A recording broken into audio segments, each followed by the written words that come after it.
الحمد لله نحمده ونستعينه ونستغفره ونؤمن به ونتوكل عليه ونعوذ بالله من شرور أنفسنا ومن سيئات أعمالنا من يهده الله فلا مضل له ومن يضلله فلا هادي له ونشهد أن لا إله إلا الله وحده لا شريك له ولا نذير له ولا وزير له ولا مشير له ولا مثل له ولا مثيل له ولا مثال له ونشهد أن سيدنا وسندنا وحبيبنا وطبيبنا وطبيب قلوبنا محمدا عبده ورسوله أما بعد فأعوذ بالله من الشيطان الرجيم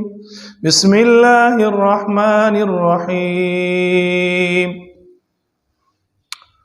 وممن هدينا واجتبينا وقال تعالى في مقام آخر والكاظمين الغيظ والعافين عن الناس وقال تعالى في مقام آخر إذا تتلى عليهم آيات الرحمن خروا سجدا وبكيا وقال رسول الله صلى الله عليه وسلم المسلم من سلم المسلمون من لسانه ويده وقال تعالى وذكر الله خاليا ففازت عيناه اللهم صل على سيدنا ومولانا محمد وبارك وسلم عليه وصل على المؤمنين والمؤمنات والمسلمين والمسلمات وبارك وسلم عليه اللهم صل على سيدنا ومولانا محمد عبدك ورسولك وصل على المؤمنين والمؤمنات والمسلمين والمسلمات استغفر الله العظيم الذي لا إله إلا هو الحي القيوم وأتوب إليه. میرے محترم و مکرم بھائی اور بزرگوں، کلام مقدس میں سے چند آیات اور احادیث مبارکہ میں سے بخاری اور مسلم کی ایک روایت آپ کے سامنے بیان کی ہے۔ اللہ تبارک و تعالیٰ سے دعا ہے کہ اللہ تعالیٰ صحیح اور حق بات بیان کرنے کی توفیق نصیب فرمائے، مجھے سمجھانے، آپ کو سمجھنے، بلکہ تمام عالم اسلام کے لیے اللہ اس کو ذریعہ نجات اور ذریعہ ہدایت بنائے۔ میرے بولنے، آپ کے سننے کو اللہ اپنے بارگاہ عزت میں قبول و منظور فرمائے۔ میرے محترم بھائیو، ہر چیز کی کوئی نہ کوئی خوبصورتی اور حسن اور صفت ہوتی ہے۔ ہر چیز کے اندر اللہ نے ایک صفت رکھی ہے اور ایک خوبصورتی رکھی ہے۔ اگر اس چیز میں وہ صفت اور خوبصورتی نہیں ہے تو وہ چیز بیکار ہوتی ہے۔ مثال کے طور پر پانی کے اندر صفت یہ ہے کہ وہ صاف اور شفاف ہو، پانی کی صفت یہ ہے کہ وہ میٹھا ہو، کھارا اور کڑوا نہ ہو۔ اگر پانی کے اندر میٹھاس والی اور صاف ستھرے والی صفت اور خوبصورتی نہیں ہے تو پھر وہ پانی استعمال کے قابل نہیں رہتا۔ گلاب کے پھول میں خوبصورتی یہ ہے کہ وہ خوشبودار بھی ہو، معطر ہو، حسن اس کا یہی ہے، اور تر و تازہ ہو۔ اگر گلاب کا پھول خشک ہو جائے، سوکھ جائے تو اس کو آدمی پھینک دیتا ہے، اس میں خوشبو نہیں رہتی۔ اسی طرح سورج کے اندر خوبصورتی اور صفت یہ ہے کہ سورج چمکتا ہو، صاف ستھرا ہو۔ اگر یہ صفت سورج کے اندر نہیں ہے، اللہ یعوذ باللہ، اللہ نہ کرے، تو پھر جہان بے نور ہو جائے گا۔ اس کی روشنی کی صفت اور خوبصورتی کی وجہ سے چیزیں پکتی ہے، بہت سی بیماریاں ختم ہوتی ہے۔ چاند کی جو دھیمی روشنی ہے، یہ اس کی صفت اور خوبصورتی ہے۔ اس کی وجہ سے پھل فروٹ وغیرہ کے اندر رنگ بڑھتا ہے اور ذائقے اس کے اندر بڑھتے ہیں۔ اگر یہ صفت اس سے اللہ نہ کرے چلی جائے تو پھر سورج سورج نہیں رہتا، چاند چاند نہیں رہتی۔ اسی طرح ٹانگوں کے اندر صفت یہ ہے کہ یہ چلنے پھرنے کے قابل ہو، اگر یہ صفت اس کے اندر موجود نہیں ہے تو پھر یہ بیکار ہو جاتے ہیں، عضو معطل اس کو کہتے ہیں۔ اسی طرح زبان کے اندر صفت اور زبان کی خوبصورتی یہ ہے کہ اس سے قرآن کی تلاوت ہو، ذکر و اذکار ہو، اللہ کی یاد ہو، نبی کے دین کی خدمت ہو، قرآن کی تلاوت ہو۔ اگر زبان کے اندر یہ چیز موجود نہیں ہے تو پھر خدا نہ خواستہ اس کے اندر گالی گلوچ، گانے اور بے حیائی ہے، تو پھر یہ زبان اس قابل ہے کہ گونگی ہو جائے۔ اسی طرح میرے محترم بھائی اور بزرگوں، بیٹے کے اندر صفت یہ ہے کہ والد کا فرما بردار ہو۔ آج کل کے بچوں جیسے نہ ہو، موبائل میں لگا ہوا ہے، والد آواز دے رہا ہے، بیٹا، وہ کہتا ہے بابا دماغ ہمارا خراب ہو، میں پتہ نہیں، میں لگا ہوا ہوں کام میں۔ اماں بوڑھی جس نے اس کو چلنا پھرنا بولنا سکھایا، وہ اماں اس کو آواز دے رہی ہے، کہتے ہیں میں فارغ نہیں ہوں، آپ نہیں دیکھ رہی۔ تو بیٹے کے اندر صفت یہ ہے، اولاد کے اندر صفت یہ کہ وہ فرما بردار ہو، اولاد کی خوبصورتی یہ ہے۔ آپ صلی اللہ علیہ وسلم کا ارشاد ہے، اللہ اکبر کبیرہ، فرمایا کاش میری والدہ حیات ہوتی، کاش میری والدہ زندہ ہوتی اور میں نماز میں ہوتا، مجھے میری والدہ آواز دیتی اے محمد، تو میں نماز چھوڑ کر اپنی والدہ کے پاس چلا جاتا۔ لوگ جنت جو ہے نا ڈھونڈ رہے ہیں، لیکن جنت اپنے گھر میں، اس کا دروازہ تو بند کیا ہوا ہے۔ حدیث پاک صحیح ہے، صحیح روایت ہے۔ آپ صلی اللہ علیہ وسلم نے فرمایا جو صبح کے ٹائم یا کسی بھی ٹائم اپنے والدین کو پیار اور محبت سے دیکھتا ہے، تو آپ صلی اللہ علیہ وسلم نے فرمایا اس کو حج اور عمرے قبول کا ثواب ملتا ہے۔ شفقت سے دیکھے، پیار سے دیکھے اس کو۔ اب تو والدہ یا والد جب آواز دیتی ہے، اس کی آنکھوں پر اور اس کے ماتھے پر جو 12 بج جاتے ہیں، کہتا ہے پتہ نہیں، ابھی تو آیا ہوں کالج سے۔ اللہ دی غرق نہ کر، کالج سے آیا، کوئی آسمان سے تو نہیں آیا۔ ارے یہی والدہ ساری رات تیرے کو تیری بیماری اور تکلیف میں، تیرا والد تیری بیماری اور تکلیف میں بے چین رہتا تھا۔ بہرحال اولاد کے اندر جو محروم ہیں، اللہ ان کے والدین پر رحم فرمائے جو فوت ہو گئے۔ جن کے والدین حیات ہے، اللہ کے لیے ان کی قدر کرو، اللہ کے لیے ان کی قدر کرو۔ اگر جن کے فوت ہے تو پھر چچاؤں کے ساتھ اخلاق سے پیش آیا کرو، کیونکہ حدیث پاک میں آتا ہے باپ کا جو بھائی ہے وہ چچا، بھائی جو ہے باپ کا یعنی چچا، یہ باپ ہے۔ اگر والدہ فوت ہو گئی ہے تو پھر اس کی بہنیں، خالائیں، ان سے دعائیں لیا کرو۔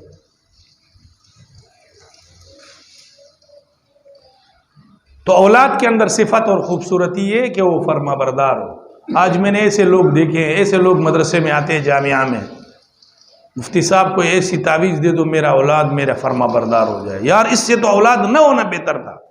بیزار ہے لوگ اپنی اولاد سے۔ اس کی وجہ کیا ہے؟ میں 10 مرتبہ بجا چکا ہوں کہ اگر اس کو اللہ کی پہچان کرواتا، اللہ کے رسول کی پہچان کرواتا، تو آج تیری عزت بھی پہچانتا۔ اللہ ہم سب کو معاف فرمائے۔ اور آنکھ، اس کی صفت اور خوبصورتی یہ کہ یہ روتی ہو۔ آنکھ وہی آنکھ ہے، اس کی خوبصورتی یہ کہ اس کے اندر آنسو۔ ایک ہوتا ہے چشمہ، چشمہ اس کو کہتے ہیں جس سے پانی نکلتا ہے، عربی میں اس کو عین کہتے ہیں۔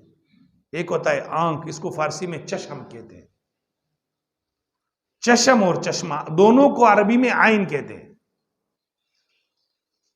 تو چشمے میں اگر پانی نہیں ہے تو وہ چشمہ کام کا یا بیکار ہے؟ جس آنکھ میں اللہ کے ڈر اور اللہ کے خوف سے آنسو نہ ہو، آنکھ بیکار ہے. دنیا کا جو چشمہ ہے اس کا پانی فصلیں اور کھیتیں آباد کرتی ہے، لیکن آنکھ کا جو چشمہ ہے جب یہ بہتی ہے تو آخرت کی کھیتی اور جنت کو آباد کرتی ہے. وہ چشمہ اگر ویران ہو گیا تو پھر کسی کام کا نہیں، اس کو لوگ بند کر دیتے ہیں. تو یہ سر کا جو چشمہ آنکھ ہے، عربی میں اس کو عین کہتے ہیں. اگر اس میں آنسو نہیں اللہ کے ڈر اور خوف کا تو پھر یہ بھی کسی کام کا نہیں. لکھا ہے علماء نے، محدثین اور مفسرین نے، کہ 6 وجہ سے انسان روتا ہے. 6 اسباب کی وجہ سے انسان کے آنسو بہتے ہیں. ایک مصیبت کی وجہ سے، کوئی مصیبت آ گئی، تکلیف آ گئی، بیماری آ گئی، والد صاحب فوت ہو گیا، والدہ فوت ہو گئی، جانا سب نے، بیوی فوت ہو گئی، اولاد فوت ہو گئی. تو مصیبت کوئی آ گئی، اس مصیبت کی وجہ سے چاہے مرد ہو چاہے عورت ہو، چاہے چھوٹا ہو چاہے بڑا ہو، بیمار ہو جائے، عرب ہو عجم ہو، کوئی ہو، وہ روتا ہے. ایک سبب اور وجہ رونے کی یہ ہے. اور دوسری وجہ اور سبب جس کی وجہ سے انسان روتا ہے وہ جدائی ہے، فراق، بکاء الفراق، جدائی کا رونا. جب انسان سے کوئی جدا ہو جاتا ہے، اپنا قریبی والد صاحب ہے، والدہ ہے، بیوی ہے، بیٹا ہے، تو انسان پھر روتا ہے. اس لیے یعقوب علیہ السلام کا بیٹا یوسف علیہ السلام جب ان سے جدا ہو گیا تو قرآن نے فرمایا یعقوب علیہ السلام اتنا روئے وَابْيَضَّتْ عَيْنَاهُ، اس کی آنکھیں رونے کی وجہ سے سفید ہو گئی. تو اس کی وجہ سے بھی انسان روتا ہے. آپ صلی اللہ علیہ وسلم کے 70 صحابہ کرام کو رضی اللہ تعالی مجمعین کو جب ایک کافر ابو عامر نے دھوکے سے رسول اللہ صلی اللہ علیہ وسلم سے لے گیا، 70 قاری حافظ، اور بیر معونہ کے موقع پر ان کو 69 کو شہید کیا. ایک بچ کر کے زخمی ہو کر کے اس نے اپنے آپ کو ظاہر کیا تھا کہ میں مر گیا ہوں. وہ رسول اللہ صلی اللہ علیہ وسلم کے پاس آ گئے. آپ صلی اللہ علیہ وسلم کو جب بتلایا تو آپ نے 1 مہینہ ان کافروں کے خلاف قنوت نازلہ پڑھی، بد دعا کی ان کے خلاف، اور آپ صلی اللہ علیہ وسلم روتے رہے. آپ صلی اللہ علیہ وسلم کا بیٹا حضرت ابراہیم کا جب انتقال ہو گیا تو آپ صلی اللہ علیہ وسلم کے آنسو بہ رہے تھے. تو صحابہ نے پوچھا آپ بھی رو رہے؟ فرمایا میں بھی انسان ہوں. اور فرمایا ان بفراقک یا ابراہیم لمحزونون، تیرے جدائی کی وجہ سے ابراہیم ہم رو رہے ہیں. تو کبھی کبھی رونا فراق اور جدائی کی وجہ سے ہوتا ہے. دوسرا قسم یہ ہے. اور تیسرا قسم جو رونا ہے وہ تلاوت کلام پاک کی وجہ سے ہوتا ہے. اگر کوئی آدمی اچھا قرآن پڑھ رہا ہے یا خود قرآن پڑھ رہا ہے اور اللہ کے سامنے وہ تنہائی میں رو رہا ہے قرآن پڑھ کر کے رات کو، حدیث پاک میں آتا ہے، مسلم شریف کی روایت ہے، آپ صلی اللہ علیہ وسلم نے فرمایا کہ رات کو تہجد میں قرآن پڑھا کرو. کیوں؟ اس وقت میں فرشتے حاضر ہوتے ہیں. ان قرآن الفجر کان مشہودا، اس میں فرشتے حاضر ہوتے ہیں، آتے ہیں. تو انسان اگر قرآن شریف تنہائی میں پڑھ رہا ہے اس کی وجہ سے بھی اس کے آنسو نکلتے ہیں. جو میں نے آیت پڑھی تھی، اللہ نے فرمایا وَمِمَّنْ هَدَيْنَا وَاجْتَبَيْنَا، جن لوگوں کو ہم نے منتخب کیا دین کے لیے، جن لوگوں کو ہم نے منتخب کیا قرآن پڑھنے پڑھانے کے لیے، اسلام اور دین کی خدمت کرنے کے لیے، اذا تتلى علیہم آیات الرحمن خروا سجدا وبکیا، جب ان کے سامنے اللہ کا کلام پڑھا جاتا ہے تو وہ سجدے میں گر کر کے روتے رہتے ہیں. یہ آیت سجدہ ہے، جمعے کی نماز کے بعد سب سجدہ کر لینا. تو قرآن کی صفت یہ ہے کہ جب انسان اس کو پڑھے تو انسان کو رونا آ جائے، روئے. دوسرے مقام پر ہے اللہ نے فرمایا ان الذین اوتوا العلم من قبلہ، جن لوگوں کو پہلے علم دیا گیا تھا. اب تو مولویوں کا حال بھی پورا ہے، مولوی بھی نہیں روتے، دل سخت ہو گئے. اور سختی کی وجہ 2 چیزیں ہیں، ایک حب جاہ ہے اور ایک حب مال ہے. ایک دنیا کا منصب مناسب کے پیچھے اور دوسرے دنیا کی محبت. ان چکروں میں پڑھ کر کے خواص جو علماء ہیں، دیندار ہیں، نیک صالح لوگ، ان کے دل بھی سخت ہو گئے، ان کو بھی رونا نہیں آتا. حالانکہ آنکھ کی صفت یہ ہے کہ اس میں اللہ کے ڈر اور خوف کی وجہ سے اس میں آنسو اس کے نکلے. تو قرآن نے فرمایا جن لوگوں کو پہلے علم دیا گیا تھا، جب ان کے سامنے اللہ کا ذکر کیا جاتا ہے یبکون، وہ روتے ہیں، ویزیدہم خشوعا، اور ان کا خشوع اور بڑھ جاتا ہے. یہ آیت بھی سجدے کی ہے، بعد میں سجدہ کر لینا. جمعے کی نماز کے بعد 2 سجدے الگ کر لینا. قرآن میں 14 سجدے ہیں. تلاوت کے وقت آپ اکیلے پڑھیں، کہیں بھی پڑھیں آپ اس کے اوپر سجدہ انسان کے اوپر لازم ہو جاتا ہے. تو کبھی کبھی قرآن کی تلاوت کی وجہ سے انسان روتا ہے. آپ صلی اللہ علیہ وسلم نے مسلم شریف میں روایت ہے، عبداللہ بن مسعود رضی اللہ عنہ کو فرمایا عبداللہ مجھے قرآن سنا. تو عبداللہ بن مسعود رضی اللہ عنہ نے فرمایا یا رسول اللہ قرآن تو آپ پر نازل ہوا ہے، میں آپ کو سناؤں؟ فرمایا میرا جی چاہتا ہے کہ میں کسی اور سے قرآن سنوں. تو عبداللہ بن مسعود رضی اللہ عنہ فرماتے ہیں میں نے قرآن کی تلاوت شروع کر دی.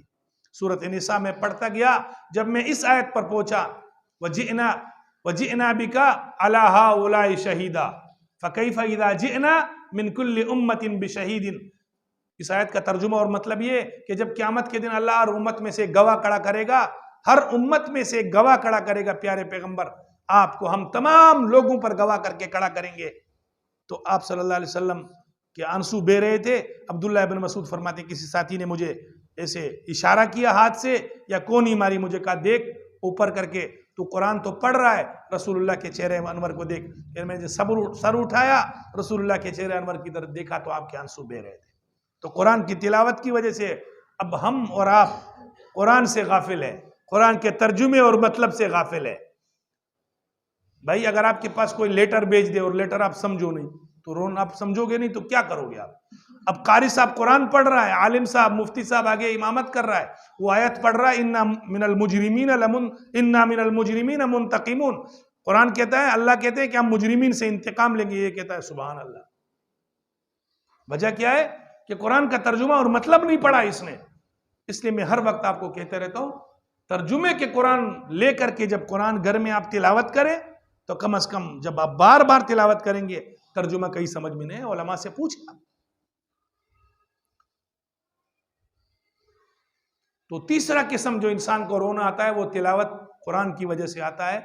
کبھی کبھی اچھا کبھی رونا انسان کو نہیں آتا ہے. آپ بولو گے رونا، بھائی وجہ یہ ہے کہ دل سخت ہو گئے، اور دل کی سختی کا علاج امام الانبیاء فخر موجودات سرور کائنات سب کا صلی اللہ علیہ وسلم نے فرمایا کہ دل کی سختی کا علاج یہ ہے کہ آپ یتیموں کے سر پر ہاتھ پھیرا کرو، غربا اور مساکین کو کھانا کھلائیں، تو اس کی وجہ سے آپ کا دل نرم ہو جائے گا. یہ علاج ہے. اور چوتھا قسم جو رونا ہے وہ گناہ کی وجہ سے انسان روتا ہے. کبھی انسان گناہ ہو جاتے ہیں تو حدیث پاک میں آتا ہے، آپ صلی اللہ علیہ وسلم نے فرمایا کہ جب انسان تنہا ہوتا ہے اور اللہ کو یاد کر کے اپنے گناہ یاد کر کے روتا ہے ففاضت عیناؤ، جب اس کے آنسو بے پڑتے ہیں اللہ رب العزت فرماتے ہیں میرا وعدہ ہے میں عرش کے سائے کے نیچے قیامت کے دن اس کو جگہ دوں گا. اور پانچواں قسم کا جو رونا ہے وہ اشتیاق کی وجہ سے، شوق کی وجہ سے. شعیب علیہ السلام رو رہے ہیں، اللہ نے فرمایا اس لیے رو رہے ہو کہ جہنم کی وجہ سے؟ فرمایا نہیں. بولا اس لیے رو رہے ہیں کہ جنت کا اشتیاق ہے؟ فرمایا نہیں. فرمایا پھر؟ فرمایا یا اللہ شوقوں کا الہ لکھائے گا، تیری ملاقات کا مجھے شوق ہے اس لیے رو رہا ہوں. اور چھٹی قسم جو رونا ہے وہ ہے شکر کی وجہ سے، کہ انسان پر تکلیفیں آتی ہے، مصیبتیں آتی ہے، جب وہ اللہ ہٹا دیتا ہے اس کے بعد پھر انسان روتا ہے اللہ کے سامنے، تو اس کو شکر کا رونا کہتے ہیں. ابی ابن کعب رضی اللہ عنہ بہت بڑے صحابی ہے، قاری ہے بہت بڑے. آپ صلی اللہ علیہ وسلم نے فرمایا اے ابی، اللہ نے مجھے فرمایا ابی کو قرآن سناؤ. اللہ نے مجھے فرمایا ابی ابن کعب کو قرآن سنا. حضرت ابی نے فرمایا یا رسول اللہ صلی اللہ علیہ وسلم اللہ سمانی، کہ اللہ نے میرا نام لیا کہ ابی کو سنا؟ تو اللہ کے رسول صلی اللہ علیہ وسلم نے فرمایا جی ہاں اللہ نے مجھے تمہارا نام لیا ہے کہ ابی ابن کعب کو قرآن سنا. تو ابی، حدیث پاک کے الفاظ فبکا ابی ابن کعب خوشی کے مارے شکریہ میں اللہ کے سامنے رونے لگے کہ اتنا میرا مقام ہے کہ اللہ نے میرے نبی کو فرمایا کہ ابی ابن کعب کو قرآن سنا. تو کبھی انسان شکر کی وجہ سے روتا ہے، کبھی شکریہ میں 2 رکعت نفل پڑھ کر کے اللہ کے سامنے. تو آنکھ کے لیے خوبصورتی میرے بابو میرے محترم یہی ہے کہ آنکھ رونے والی ہو، آنسو ہوں اس میں. اگر نہیں ہے تو پھر یہ آنکھ نہیں. اللہ پاک ہم سب کو قرآن سے، دین سے، اسلام سے، اور رونے والی آنکھیں اپنے گناہوں پر رونا، اللہ کے شکریہ میں رونا، اللہ کے ملاقات میں رونا، اور اپنے گناہوں پر رونا اللہ ہم سب کو نصیب فرمائے. اللہ میرے بولنے آپ کے سننے کا اپنے بارگاہ عزت میں قبول و منظور فرمائے. آخر دعوانا الحمدللہ رب